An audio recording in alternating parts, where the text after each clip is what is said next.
This is a yellow iPhone 14. In today's day in life review, we're going to be testing out the camera and battery, how it's fared over the last 6 months, also putting the overall performance to the test. And I also want to talk about why they would release a new color 6 months into the launch cycle. It is 3:20. If you're wondering why the day is starting so late, I forgot the camera batteries, so we've already been here for a couple of hours. I had to go back and get them. But officially, batteries in, phone charged, and ready to get the day started. We're going to see how it fares. Okay, Jacklyn. Why do you love rainy New York so much is maybe what you're asking. Answer, it makes me feel like I'm living in a movie. Like the streets are slicked so the neon lights reflect, people have umbrellas out, it makes me feel hopeful of like a serendipitous encounter. And it's pretty nice for shooting video because an overcast sky reflects the light really well. iPhones normally have pretty good dynamic range, so even if it was bright and contrasty, it would be able to handle it. But in like an overcast day, that's like a nice ambience to each photo. Gonna go to a notebook store because that gives me all the serotonin. But honestly, I have no idea which way it is. Is it this way, Zach? Yeah, really? Props to me, my sense of direction is getting a little bit better. One thing that Zach and I have both noticed with the phone is that it's significantly lighter than the 14 Pro or a lot of other iPhones, so it almost feels like a toy, kind of. I think some people are gonna like the lightness and then other people aren't. I don't know, let me know how you feel about it. I think it is kind of a nice like change of pace, that it's not super heavy. Hello. Good, how are you?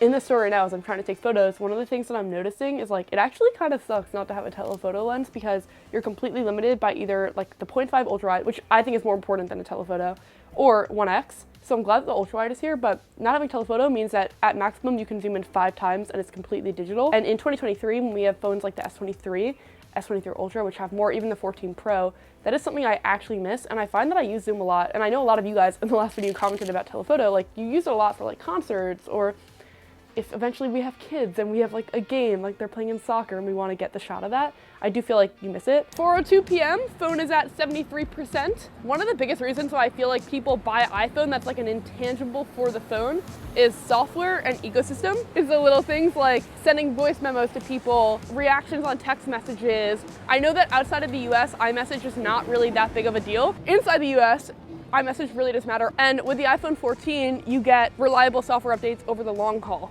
Something that I definitely miss with this phone though, over the 14 Pro, is Dynamic Island. It actually has changed the way I use the phone, like being able to quickly see like when an Uber is coming or switch a music track. Small things like that. The regular 14 just has the notch, and I do miss it. The real day life reviews are so fun because I feel like we get to hang out more, but I want to make sure that like the value prop is still definitely there of like you actually knowing everything you need to know about the phone. So please let me know in the comments how I can continue to improve that as we keep iterating on this format. One thing that I want to mention is when I was briefed on the new yellow phone, they also mentioned that crash detection is now coming to more countries. And my immediate question was like, why can't it just be rolled out to every country immediately? And I wonder if you have the same question. And the answer is that while every iPhone 14 has like the SOS capability, which is like the crash detection, like you're in an emergency, the phone detects it and it can call emergency services, the country that you're in actually needs the infrastructure to be able to receive that call. Because like, how bad would it be if you expected your phone to have this ability and then, God forbid, you're in a car crash, your phone sends a text and then no one's there to answer, and now you're really down bad. So what they have to do is work with the different countries to actually get the infrastructure so someone's available when the satellite signal happens. But it has expanded beyond the US now, which is awesome. And basically what it means is that the phone can detect it and send information, like one, how much battery life the phone has left, so the emergency services knows how long they have with you before your phone dies, and then two, where you're located, which I actually think is a pretty game-changing feature. And I feel like sometimes we don't give tech enough credit for like how much it's like improving our lives and changing the world. Like when it works, we forget about it, and when it doesn't work, then we're like, F this, why isn't it working? But like every small thing that the phone is able to do is incredible. And like the fact that it's able to detect velocity and use all these different sensors to understand if you've fallen, if there's been a crash, etc., is actually fundamentally improving people's lives and saving people's lives. So that is impressive to me. Why they chose to refresh the color now, and I kind of think it's like a marketing move on their part, because when they change the color, immediately you know like, oh, this is a new iPhone. And why yellow in particular? They haven't released a yellow iPhone in a couple of years. The last one was the XR, and so immediately when people see this new phone, they're gonna be like new iPhone. Whereas if they release like blue or another color that they've done in the past, it would be easy to recognize this phone as like last year's iPhone. And I feel like Apple always tries to do something really visual, have people immediately like visceral reaction, this is a new product. And 6 months in, I think it's so they can get more press coverage, because anytime there's a new color, there are always tons of YouTube videos like this one where people make a video about it, even though nothing with the phone has actually changed, it's just the color. I think that also whether someone should buy this right now, 6 months in, is the next topic that we need to cover. So we're gonna do that. It is 4:18 and the phone is at 70% now. Putting back on the hood. Hopefully this hood doesn't look too insane on camera. I honestly have no idea, but it's cozy. New York in the rain has my entire heart. Like, I can't even tell you guys how happy I am just from the weather. It's so nice. Just walking in, no one's doing. A little neon light action. It smells good. Do they? Okay, we're gonna have to get cookies. That's really what's happening. We're gonna have to get them. All right. So